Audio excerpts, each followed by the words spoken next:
Kiai Haji Hasyim Asy'ari adalah sosok pendiri Pondok Pesantren Tebu Ireng. Begitu pula dengan Nahdlatul Ulama yang merupakan ormas terbesar di Indonesia.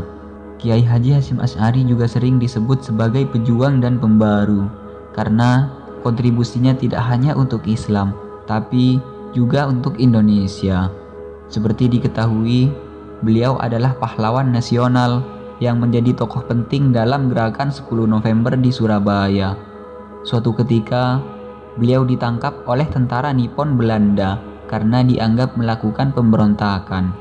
Ayah Kiai Haji Hasyim Asy'ari dipenjara dan disiksa oleh tentara Jepang untuk alasan yang tidak pernah diperbuatnya. Telapak tangan kirinya remuk karena dipukul palu saat dipenjara Jepang. Ucapan istighfar yang keluar dari mulutnya saat menahan sakit jika hantaman palu mengenai telapak tangannya.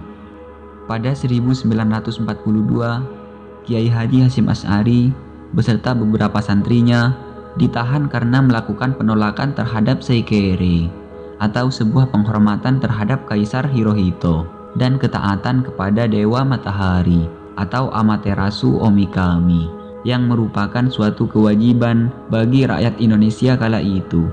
Seikere ini dilakukan dengan membungkuk ke arah Tokyo setiap pukul 7 pagi.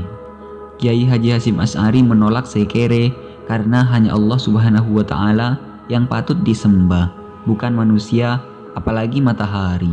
Selama dalam tahanan ini, banyak penyiksaan fisik yang diterima oleh Kiai Haji Hasyim Asy'ari. Bahkan salah satu jarinya patah hingga tidak dapat digerakkan. Akhirnya setelah 4 bulan, tepatnya pada tanggal 18 Agustus 1942, Kiai Haji Hasyim Asy'ari dibebaskan karena banyaknya protes dari kalangan kiai dan santri. Akhirnya, pihak Jepang meminta maaf kepada para ulama, terutama Kiai Haji Hasyim Asy'ari, sebagai yang dituakan.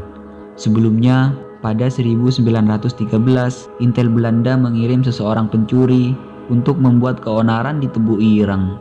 Pencuri ini kemudian tertangkap dan dihajar oleh para santri hingga tewas.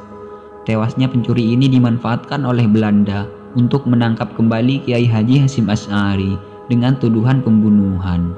Akan tetapi, karena Kiai Haji Hasyim Asy'ari memahami dengan baik hukum-hukum Belanda, ia dapat menepis semua tuduhan tersebut dan lepas dari jeratan hukum.